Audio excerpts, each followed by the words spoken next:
The ZapQuake Mass Witch combination is one of the strongest combinations in Clash of Clans, whether you're at Townhall 11, 12, or 13. First things first, let's talk about the ZapQuake. The ZapQuake is going to be the preferred method when using witches, no matter at Townhall 11, 12, or 13.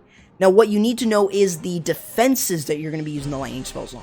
The two key defenses is going to depend on your Town Hall level. For Town Hall 11 and for Town Hall 12, you want to use the ZapQuake on the multi-target Infernos, while at Town Hall 13, you want to use them on the scatter shots. If you see multi-target Infernos at Town Hall 13, I would say avoid Zap Witches at all costs, because it's just not going to be worth it, as there's a lot of splash now on the base, and it's just not worth using witches. So try looking for single target Infernos at Town Hall 13. But for Town Hall 11, for Town Hall 11 and for Town Hall 12, the ZapQuake works very well against the multi-target Infernos. Now you need 4 lightning spells and 1 earthquake to get rid of a multi-target Inferno, or just an Inferno tower in general, at Town Hall 11 and Town Hall 12.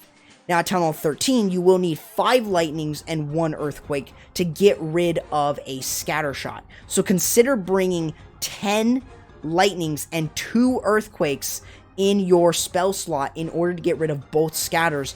And for Town 11 and 12, you should be using 8 lightnings and 2 earthquake. However, for Town 11 and 12, if there is 2 multi-infernos that are close together, you can use 1 earthquake over both of them, and then use the ZapQuake or use the lightning spells on each of the multi-infernos to get rid of them. Those are going to be things that you want to try and consider. Another thing to consider is defenses around the key defensive buildings, around the multi, around the scatters. What you want to do is you want to use that earthquake in order to weaken up those structures and try to get your lightnings not just to touch on the key defense like the scatter and multi, but also to get rid of other defensive buildings and make the pathing for the witches much, much easier. The next thing after the ZapQuake is going to be creating the funnel for your witches. At Town Hall 12 and Town Hall 13, this is very important. You want to make sure that a bulk of your witches go into the base. You do not want a lot of flank witches like you do at Town Hall 11. You want to try and have a bulk of them going into the core. So that does mean that you want to make sure that you're creating the funnel. So you can do this in one of 2 ways. The first way is by using a Warden walk. As long as you have a level 35 Warden at Town Hall 12, you will be able to start using the Warden walk. The Warden walk is going to help you decrease the time that it would take in order to clean up the rest of it. So you're not just creating a funnel, but you're also saving time for the witches as you get closer to the 3 stars, because this could really make or break your 3-star. It could be a difference. It could be the difference between a 3-star or a 99% 2-star. Another thing that you could do with the Warden Walk is using 3 lightning spells and 1 earthquake can weaken up an Eagle Artillery, where the Warden can actually 2-shot a max level Eagle Artillery at Town Hall 12. This might be something that could be played around with also at Town Hall 13, but for those of you who have a max Warden, this can work extremely well. The more preferred method, more often than not, for Town Hall 11, 12, and 13 is just using the witches to create the funnel.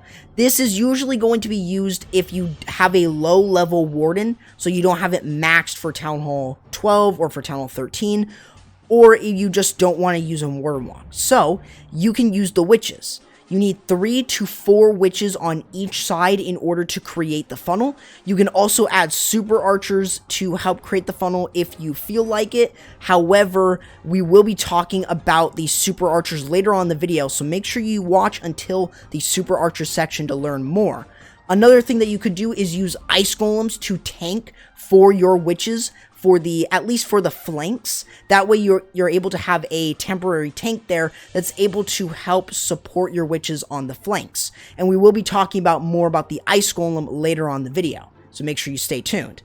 Now, when you're using this, you have the golems, or either one of your golems, or 2 of them, going into the base, along with either the wall wrecker or the siege barrack, with some bowlers in there, the rest of your witches, and the heroes.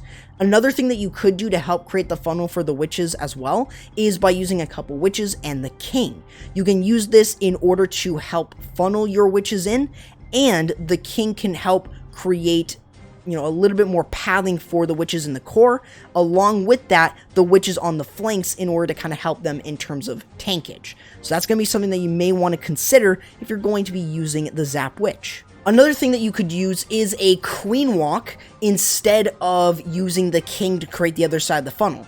This is going to be a little bit more specific to Townhall 11, where you don't always need your queen to go in, but in case that you don't need to worry about the enemy clan castle troops since you already have a poison, you can use the queen walk to help control the witches on both the inside and help support the flanking witches on the particular side that you're using the queen walk on.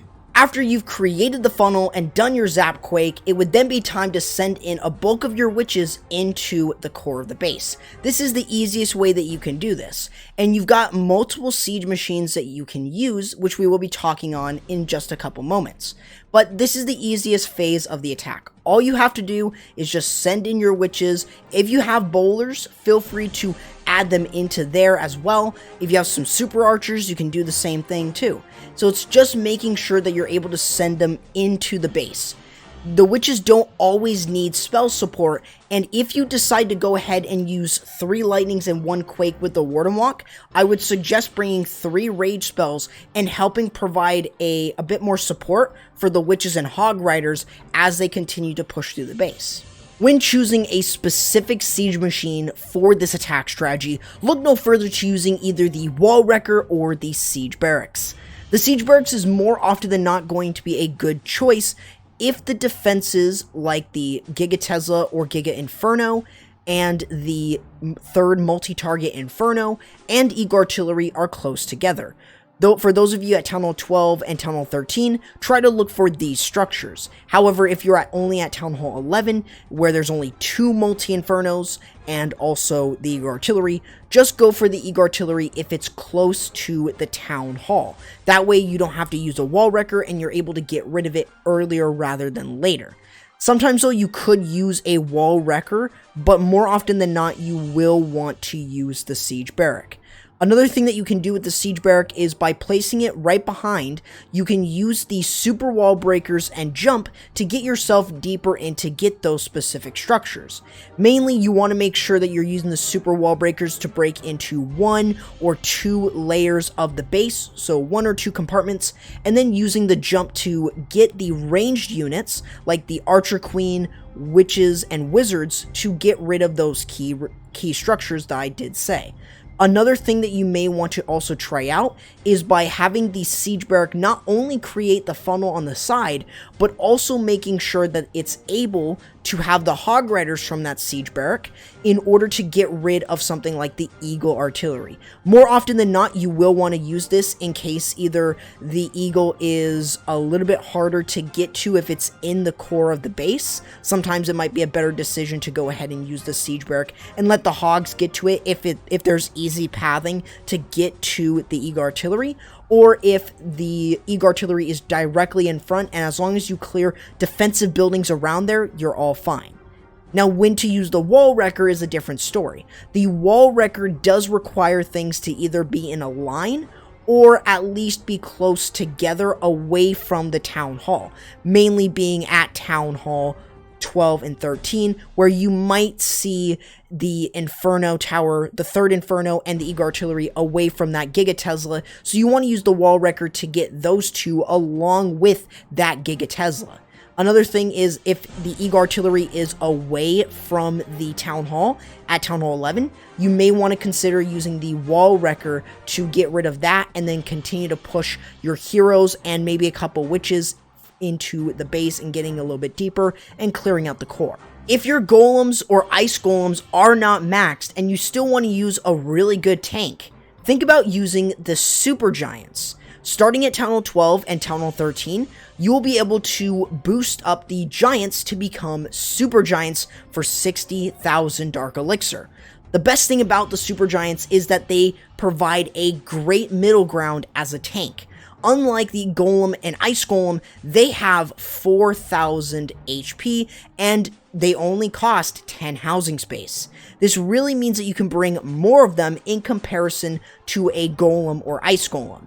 Typically, you want to hold 9 super giants, so that way you're able to have an even distribution of tankage between the flanks and going into the core. But for the most part, you want to make sure that you take advantage of their HP. At Townhall 12, they have 4,200 health, and at Townhall 13, they do get a buff at the level 10 area by having 4,400 health. So that is going to give you guys an idea of when to really use these super giants. So if you don't have max level golems, max level ice golems, these super giants are also a great decision if you want to boost up the super giants for a week. It's going to be your choice. If you decide to use ice golems, think about them in different ways that you can use them.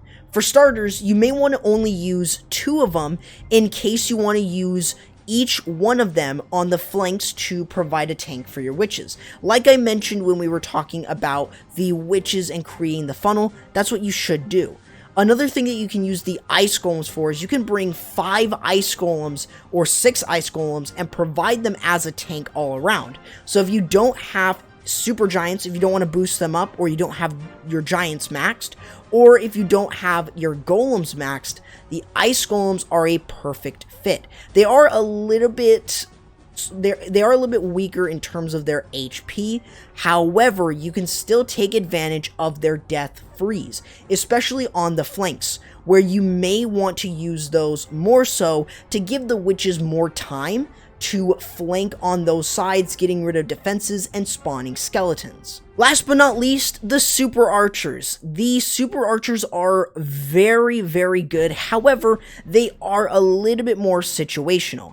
Unlike using bowlers, these super archers have a long range. They have a 6-tile target range. That means that they will target anything 6 tiles away from them, but their projectile will go 12 tiles far. So keep in mind that you could get rid of an eagle artillery from close to the outside by just using the super archers. So you want to consider maybe adding the super archers on the flanks with some of the witches.